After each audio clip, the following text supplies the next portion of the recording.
You're listening to the Vacation Rental Success Podcast, and we don't have a sponsor for our episodes in March for a very important reason. We need your help. In Canada, short-term rentals are under attack from regulations being imposed by legislators, including a full ban in the province of British Columbia. These decisions are being made based on biased reports with inaccurate data generated by lobbyists from competing industries.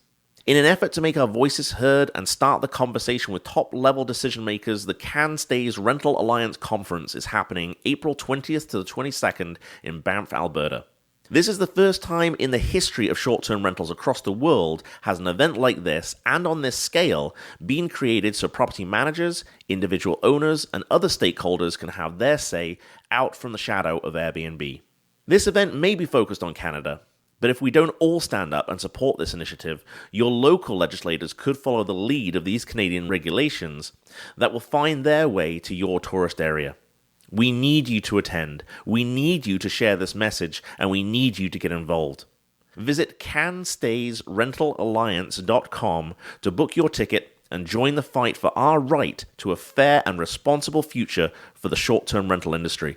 If you need extra incentive to book, use the coupon code VRF100 to take $100 off your ticket. And also check the Can Stays website for discounts on flights with WestJet. Without further delay, let's get to today's episode. Here's your host, Heather Bayer. Today's episode is the first in a series talking to some of the great property managers down here in Gulf Shores and Orange Beach, Alabama, and across the border a little bit into Florida, because there are so many fantastic companies down here that it's definitely worthwhile hearing from them and hearing how they make their businesses successful. This is the Vacation Rental Success Podcast, keeping you up to date with news, views, information and resources on this rapidly changing short-term rental business. I'm your host, Heather Bayer, and with 25 years of experience in this industry, I'm making sure you know what's hot, what's not, what's new, and what will help make your business a success.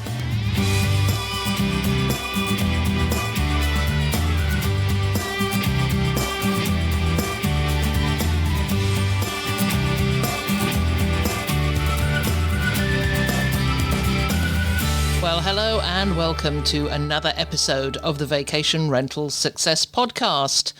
So, I've been coming down here to Gulf Shores for the last 15 years in the fall and winter. And for the last few, it's been for 5 months between November and April. And it's like a second home, but it's on wheels and just gets parked in one place. And we absolutely love it. You know, I truly am a snowbird and very happy to be known as one. I have no requirement or need to spend my winter shoveling. And while I'm still able to drive the 4 days from Ontario down to the Gulf Coast, then we're going to continue to do this for the foreseeable future. And you know, while I've been coming down all these years, I've always noticed all these property managers with offices along the coastal roads, and they range from the huge Vacasa building to many, many smaller units. And it's always been fascinating just seeing them and checking out whether I've met the owners or founders or any of the staff at some of the conferences we've been to. And driving from Gulf Shores to Fort Morgan, which is along the coastal road and about 26 miles, just about every single home has a rental sign outside. There's such a huge concentration of rental properties in this area. And this year, for the first time, I've had the pleasure of meeting quite a few owners of these companies. And we've met for lunch, we've met for dinner, on coffee, and I've enjoyed hearing about how they work in such a competitive environment. It's also been fun to see behind the doors of their working spaces and to meet their staff and to hear about their values and their mission and their vision for the business. So I thought it would be really interesting to invite them all onto the podcast to share their stories. So over the next couple of months, you'll be hearing from them. These are businesses that are entrenched in this area with owners who have really deep connections with the community. And today I'm talking to Deb Furlong, the owner of Beach Getaways.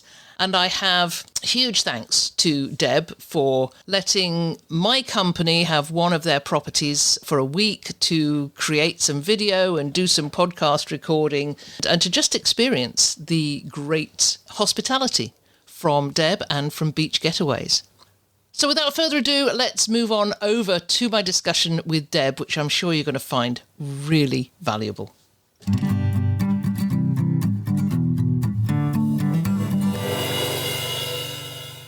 So I am so excited to have Deb Furlong of Beach Getaways here with me today. Deb and I, we've met before at conferences, but we finally got the chance to sit down and have a long coffee in a coffee shop in Gulf Shores a month or two ago.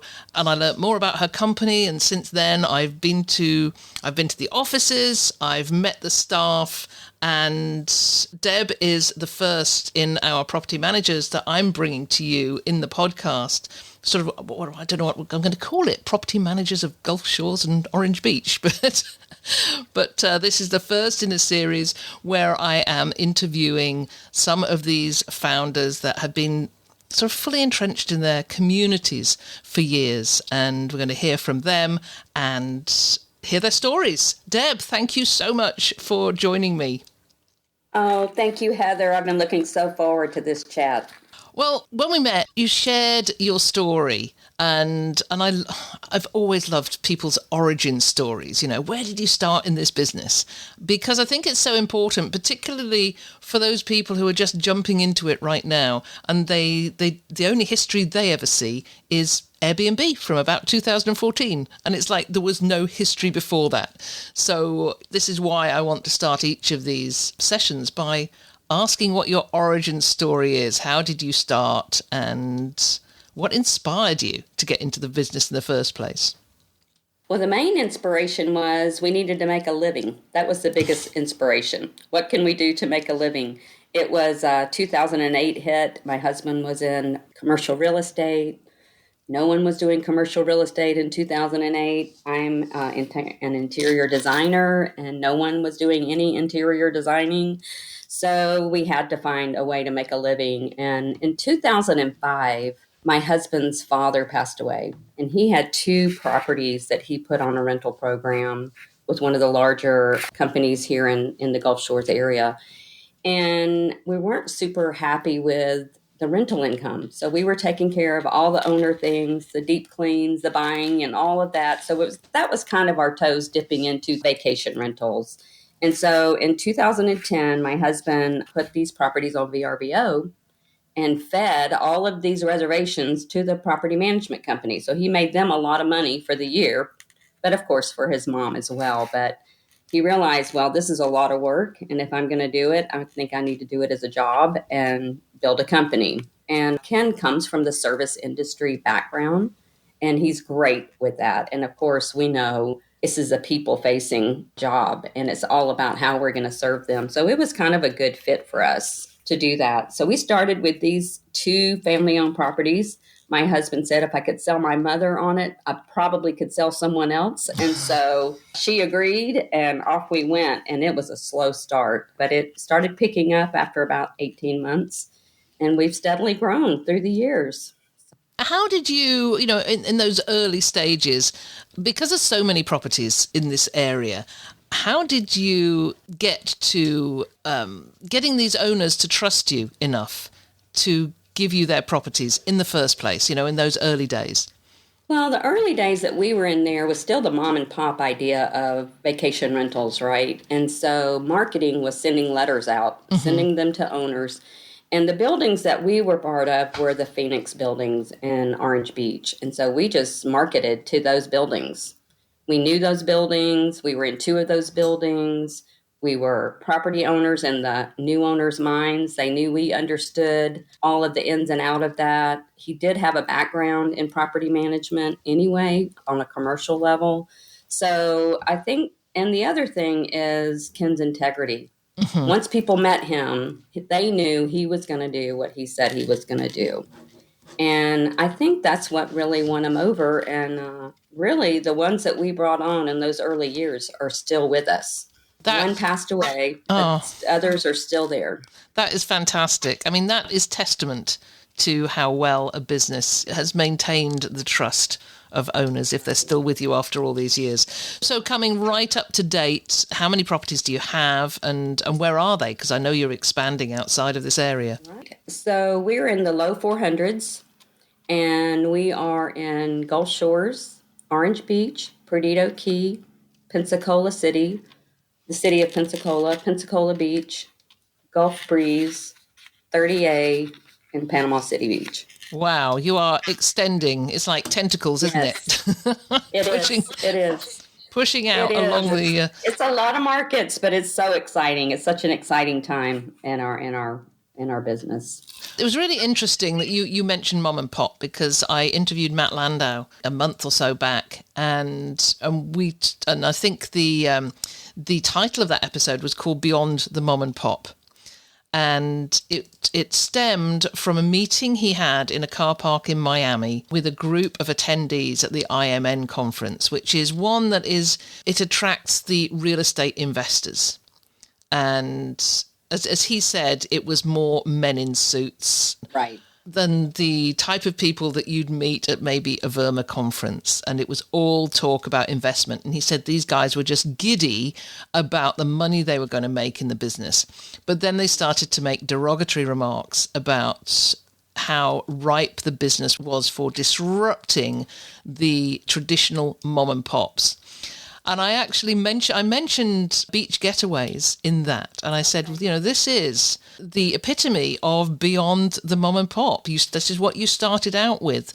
It's what I started out with in Ontario back in 2003. We started out as mom and pop, but we grew through it and beyond it. And I love to see that businesses like yours are doing so well and still growing, but still maintaining the same core of those mom and pop values. And that's what we're going to talk about today. Right.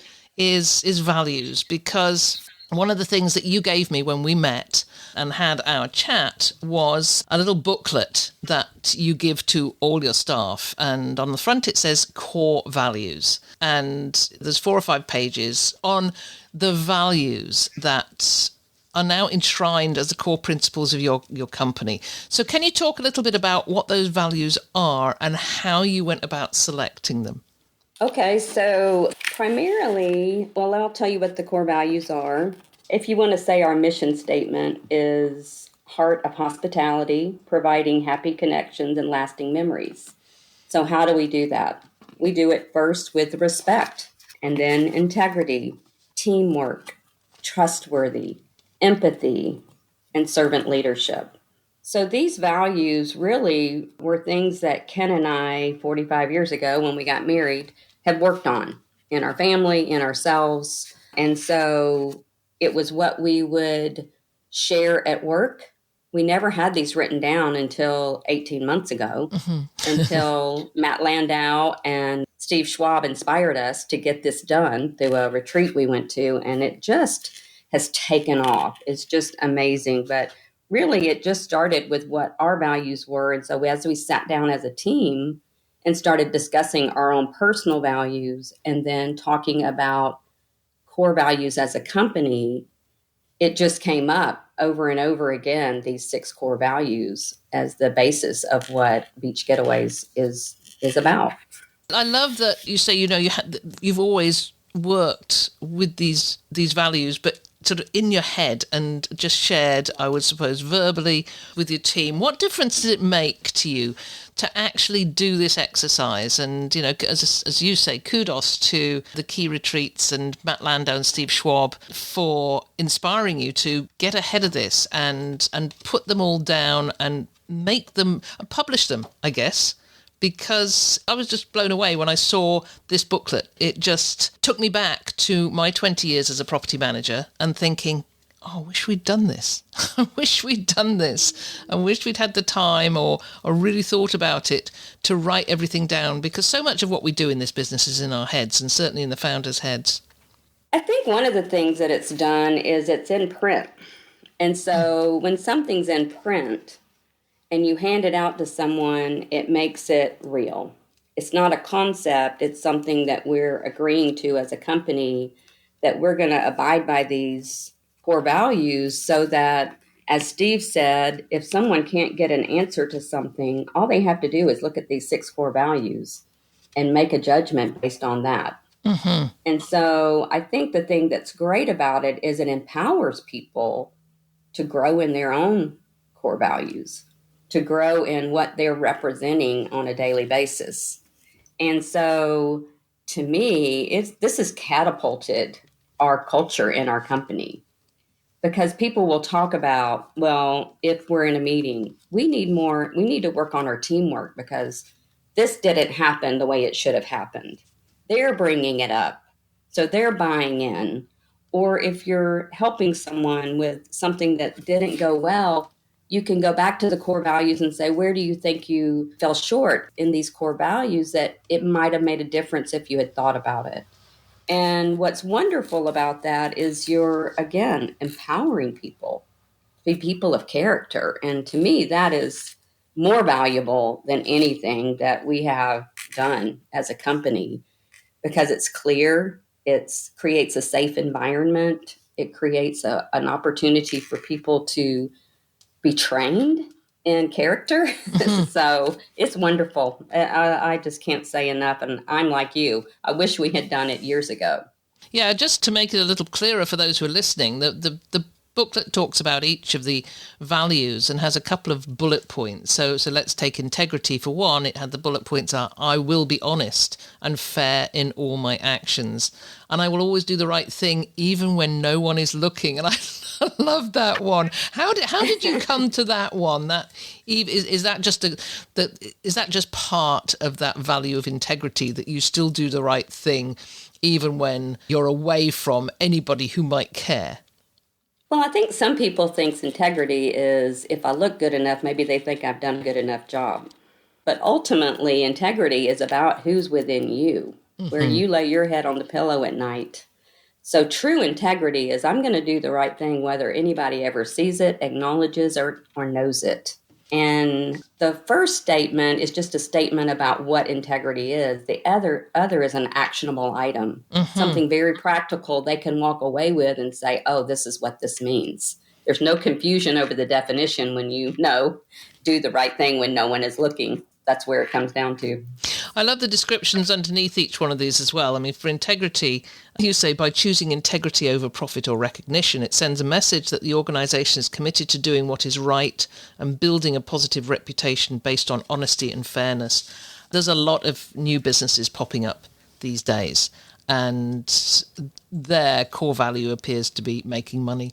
And as I mentioned about this group of guys in the car park in Miami that Matt was talking to, and I think you've done it, so of course you'll agree, by writing this down, by printing it, it builds a confidence, I think, in your team, your staff, that the business is going in the right direction and it has a true foundation to it.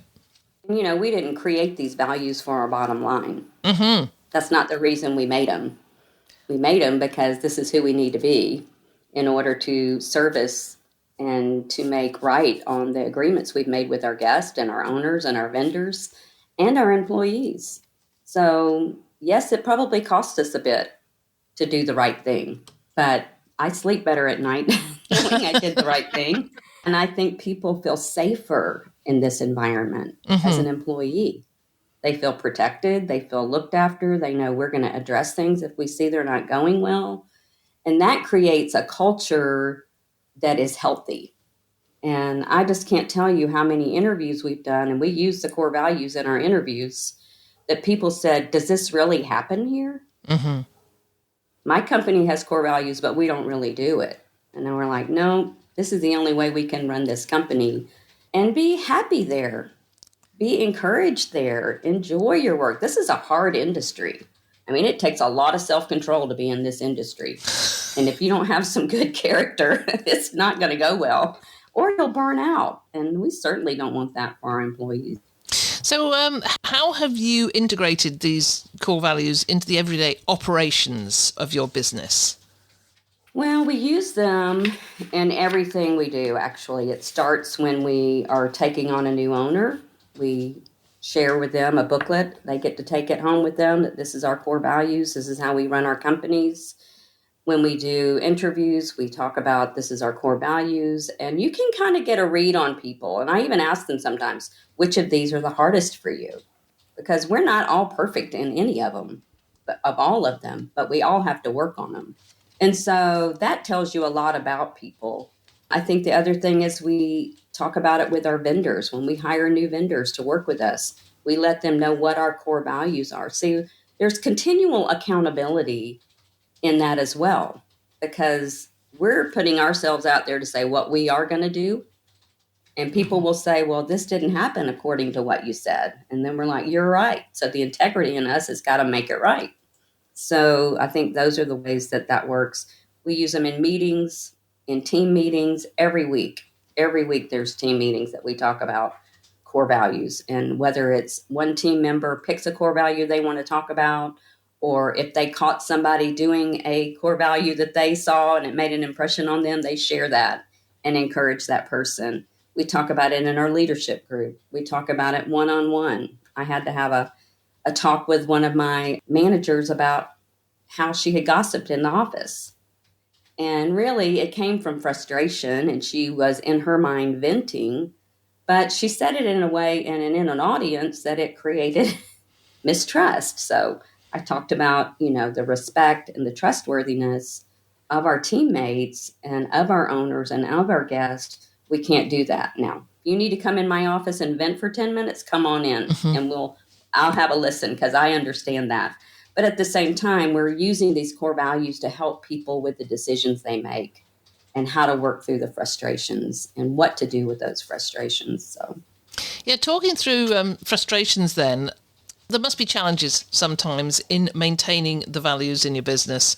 I know that we had them, and maybe it was dealing with a guest who was perhaps had unreasonable expectations and, trying to have that empathy, trying to have that respect for their opinions and work through an issue. Do you have any examples of a situation where this occurred, maybe in a guest situation? In a guest situation, yes, I have a doozy for that. One we failed in, actually. A guest had rented a really beautiful home in the 30A area, and while they were there for the week, the owner called and asked if they could have the contractor drop off some equipment that they were going to remodel with the next week when the guests left. So they agreed to it, and then whenever the next day came around, the contractor decided that they were just going to go ahead and get started on this project with the guest in the house. So we kind of worked through that. Well, I really didn't know about it until the tail end of it, but as they were working through it, they were trying to accommodate the guest, accommodate the owner. The property manager got in the middle of it and didn't know who to answer to the most, which, of course, she needed to have advocated for the guest, but ended up just being a mess. The guest left early, and so since my title on the website is Guest Services Manager, I get a really long, very well thought out, well-written letter to me about his experience and what they had offered him in compensation for his really ridiculousness. So what I started out in my letter is I wrote down our core values. I put them all, listed them all out. And I said, we have failed you in every single one of these situations. But what I'd like to do is completely refund you your money for your time that you were there, which was a lot of money. And what I hope is that we can have a conversation about this. And so please let me know if you would like to converse. I would love a chance to talk with you. So he emailed back and said, yes, I'd love to talk to you. We ended up having an amazing talk. He'd been a guest 2 times before with us. He said, I've always had a great experience with you. So I thought something must be wrong if that happened.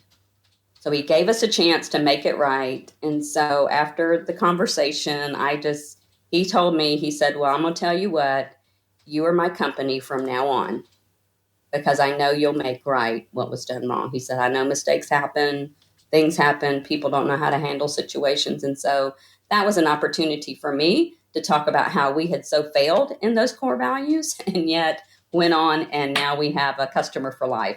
I that is such a terrific story. I remember doing this years ago. It's in the early stages of our business.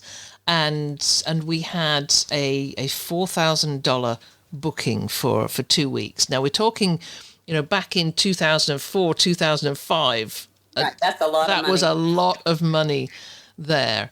And unbeknownst to us, the owner had been in the property prior to the guest arriving. We did not know this. We thought the property was already, the owner had been there. They'd had some of the owner's friends. The owner had left and the friends had promised to clean up. And of course they didn't. They walked out. They left it in a mess and guests arrived and they just flipped. They really did. And we probably didn't handle it well at all. Basically, they said, we want to leave. We want to find another property. And we're saying, well, we can send a cleaning team in. And no, he didn't want that at all. And in the end, we said, look, we appreciate we have not met our commitments to you. And we want to give you all your money back. You can find another property with us. You can find another property with another company. But we have failed you.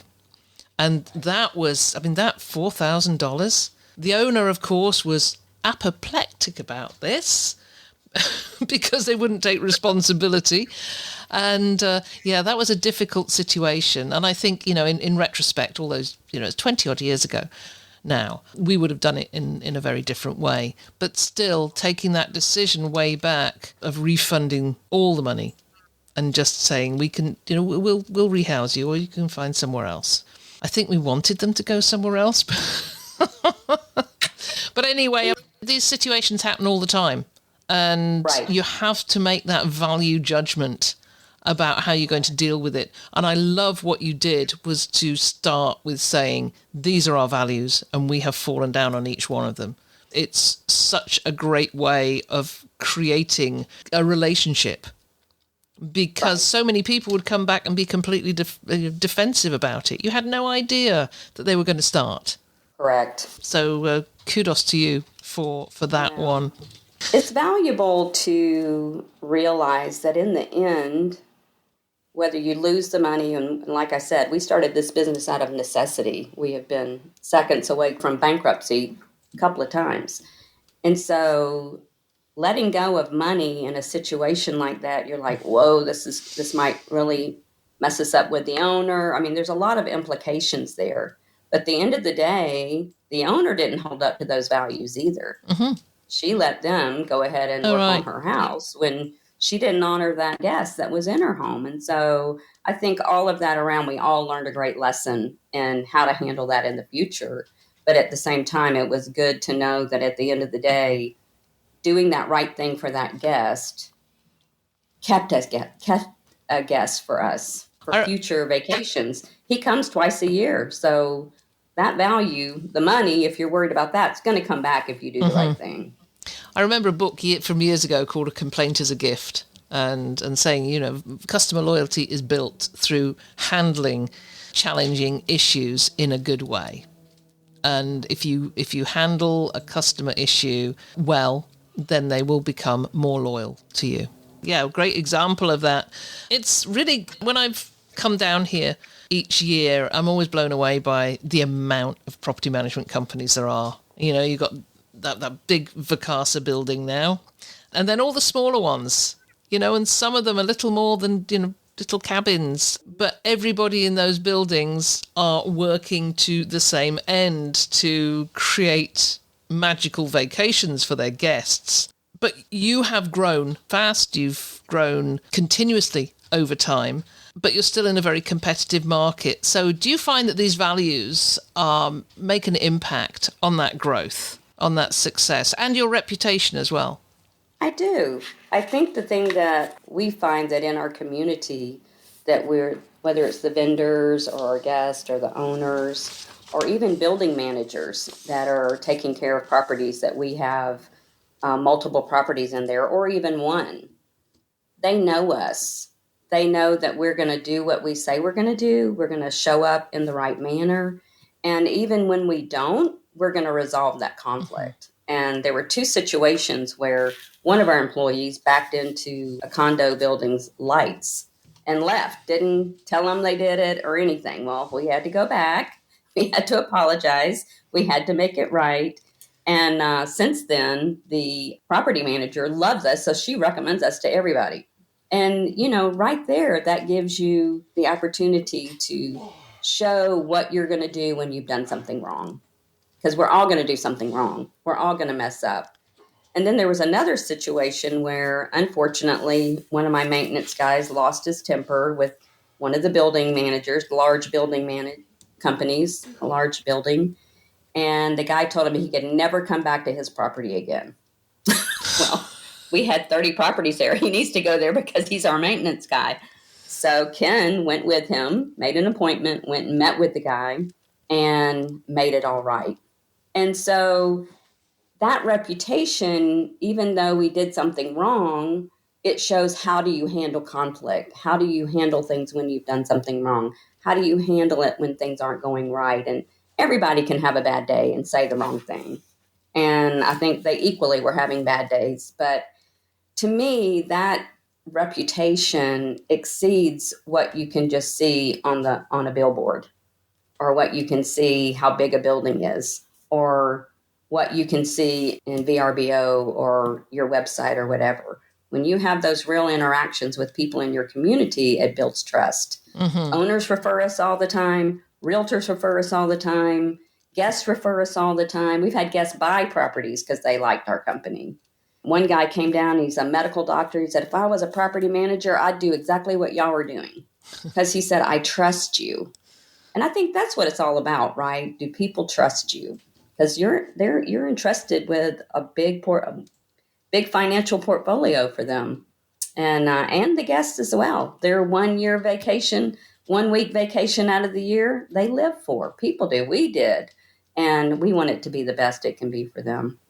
I love that you talk about trust, because that trust is the core of what we're teaching in the Vacation Rental Formula Business School. It's one of our, what do you call it, the triangle, which is trust, responsibility, hospitality, and how the three intertwine to create a truly successful business. And in our Stir Crazy month that we held in February, we had a complete week on trust, because that is so important. So you have trustworthy as one of your values, and this is about your team being trustworthy so that others will trust them.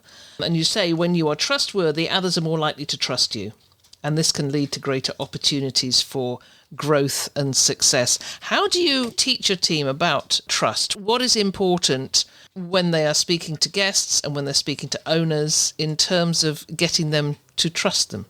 Part of it is having, on the page opposite is empathy. And empathy requires understanding where someone else is coming from. If you're quick to be defensive, you're quick to give a reason why something's not going to work, to me, that's not exhibiting trustworthiness. Mm-hmm. Trustworthiness requires humility. If you're going to be trustworthy, you've got to be humble enough to listen to something that's gone wrong, or to explain why you're doing something some way, right? That you want to build trust with people. And when you don't build trust, then the defensiveness and the questions all come. And so when you think about when you, like what you read, when you are trustworthy, others are more likely to trust you. Well, that goes back to the conversation I had with the manager that she had gossiped. And so she lost trust with the people that heard it. Mm-hmm. That's where we have to be careful and really take ownership of who we are. Are we dependable? Are we reliable? Are we being honest? And I just think that it builds on itself, the continual trust, whether it's going back to integrity and making it right. If you've done something wrong, builds trust. Yeah, you don't ignore it. You don't pretend like it didn't happen. You confront it. Yeah, to us, trust is at the core of absolutely everything we do, and it's true in life. It's not just in this business; it's true in life. You talked about empathy. I just wanted to share a video. I wish I could find this video again. It was on Facebook. I'm just going to have to search around to find it. It was a door cam video of a guest arriving at a vacation rental. And it's an older gentleman, and he's arrived, and clearly he's very early. And clearly, from what the remote voice is saying from the door cam, the owner who he's talking to is not there. There is nobody in the property. So the guest arrives and he says, "Hey, this is me, I'm here." And the disembodied voice comes back and says, "You're here for what?" And he said, "Well, I've rented this place. I'm here for my vacation." And the voice says, "Well, you might be there, but you're not there at the right time. You're 4 hours early. And the place isn't ready for you." And the gentleman says, "But I booked this 2 months ago. You've had plenty of time to get it ready for me." So clearly, when I heard that, now I don't know if this was a manufactured video or not, but it's a great teaching tool, because these situations happen all the time, because the guest was saying, "I didn't know I was going to arrive early, and that it wasn't going to take me much time to get from the airport to being outside your door, but I'm here and I'd like to come in." He said, "Well, you can't come in because it's not ready for you, and I'm 2 hours away, and I'm not going to get there for 2 hours even if I leave now." And it just struck me that situation could have gone so differently, because it went on, and eventually the gentleman, the guest, walks away from the door. He's really upset. They're not going to let him in, not even to drop his bags off. And it was just handled so badly because there was no empathy. There was no listening carefully. As you say here, I'll listen carefully to what you have to say, consider other people's thoughts, feelings and experiences. I mean, the fact that he said, "I booked this 2 months ago, and therefore you've had plenty of time to get it ready for me." So that to me sounded, okay, this is the first time he's done this. This first time he's rented. He has no comprehension that somebody might have been in the place the day before.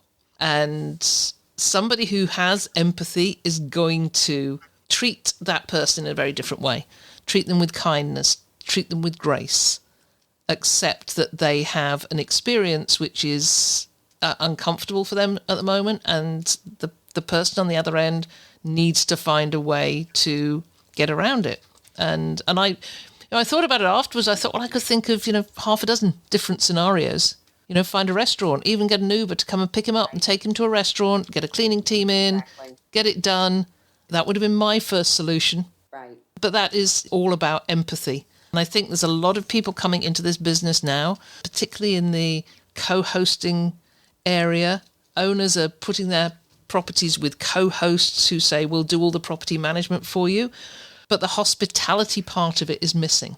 I think about a book that I share with our teammates, and every new reservation agent gets one, and every manager gets one. It's called Yes is the Answer. And the thing about it is, how can we find a way to say yes? You never know who you're talking to, what their experience has been, what has happened in their life, what does bring them to this vacation, what is happening. And if you can participate in easing pain or frustration or fear, why wouldn't you want to do that for someone? And there's, like you said, there's half a dozen things you can do to say yes to that situation without saying no. And I think the thing that's important is that we're in the hospitality industry. That's what we're doing. So why don't we act hospitable? That's the goal, is to be hospitable. Exactly. And, going back to the guys in suits in the car park in Miami, which I forget, Matt talked about that they were in a huddle and smoking a joint. So I have this picture of them, and I have a picture of Matt joining them and going, "Okay, what's all this about? Why are you talking about vacation rentals?" And, as he said, Great. They were excited. They were giddy about the money. They were not giddy about the hospitality that they were going to give their guests, about the experiences they were going to give their guests, and the memories and the dreams. That was probably not even a part of that conversation at all. They were going to leave that to the mom and pops. Heather, that's kind of what we've seen in these large corporations, right? they're not able to operationally meet the needs of their guests at times. And I don't know all of them, of course, and I'm not trying to make a blanket statement, but I think that's what we're most concerned about as we grow. We don't want to lose what we've built. Mm-hmm. We don't want to lose the emotion and the experience that the guests have from start to finish, that it's a personal touch all the way through. And so that's why I think these core values are the thing that are just going to hold us to that. It's the glue that's going to make it really, really work. And it really creates a culture within our company that people enjoy being there. Mm-hmm. They like to be there. We had some interviews for a reservation agent, and as you came in our office, you could see our conference room has a door on it that you can see through. So Ken asked her, he said, well, why would you want to work at Beach Getaways?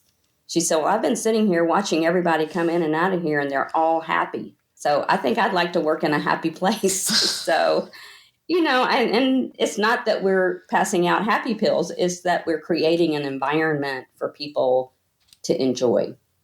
Work is hard enough. We spend more time together. Well, my husband and I spend all our time together, but most people don't spend that much time with their family.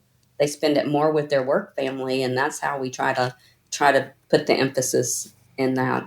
It was very clear when I came into your office space. There was just an atmosphere of enjoyment. People seem to be enjoying what they do. It probably helped by all the mountain of bottles of wine that you have. That is a big help. It does help things. They explained what they were for, right? They did. Okay, good. Oh, yeah. It's not happy hour every day, I promise. So if you were advising somebody else that's coming into this industry right now and they want to build a value-driven business, what would you advise them? It kind of goes back to what I said earlier. Don't create your values for your bottom line. Mm-hmm. You have to decide what kind of company do you want to be associated with. And then don't wait 12 years to write them down. That is great. Right? Please don't wait. I think it would have helped us so much in how we hired, who we hired, when we hired, all types of things, what owners we will and won't accept. I mean, even in our core values, we've had to let go of owners because they can't adhere to them. And so I think having the courage to live out those values in your company is so wonderful. It builds a community in your company. It's a place of safety. It's a place where people feel valued and respected, and they really don't want to leave. Mm-hmm. They want to keep working there, which I love. So I would really say, really don't wait. I think it's so important. And I think one of the things that I love from Steve Schwab in his Credo book that he created for Costco, I mean, ours is like, I don't know, like a funny papers compared to his, but it's like so amazing what he's done. And he was so encouraging and humble with me. And he said, Deb, this is about our 40th iteration. This is your first. Mm-hmm. And I thought, that's wonderful. I'm glad we had the courage just to start. And that's what I would say. Just start. Start creating those core values.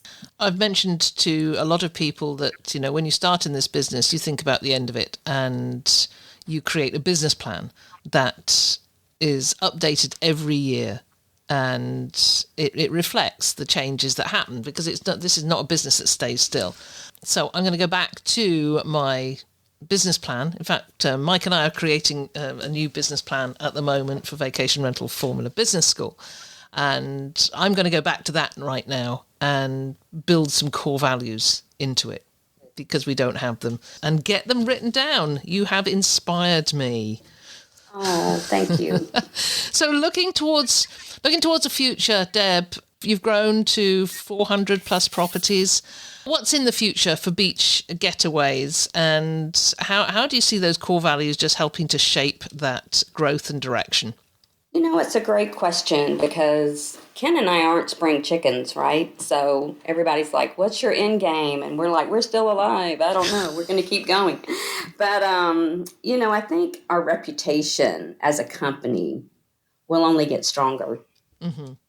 Because as we continue to embody these core values, it permeates everything that happens within teams, within owners, within guests, within vendors. And I think that it's just going to attract more of what we want. It's kind of like whatever you want to come to you, you got to be, right? So if you want the type of people that embody the same core values, then that's what you're going to attract. And they're going to be interested in that. And so we're so excited about the future of beach getaways. We don't really know where it is. We kind of have a plan to add really as many properties as we can and handle in an efficient and responsible way.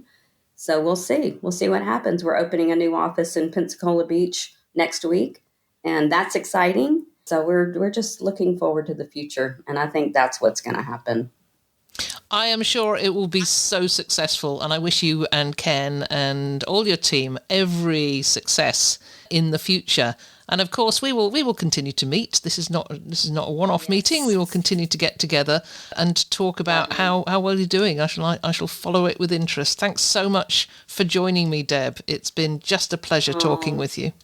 Thank you, Heather. We just so respect you and so grateful. Thank you. Bye-bye.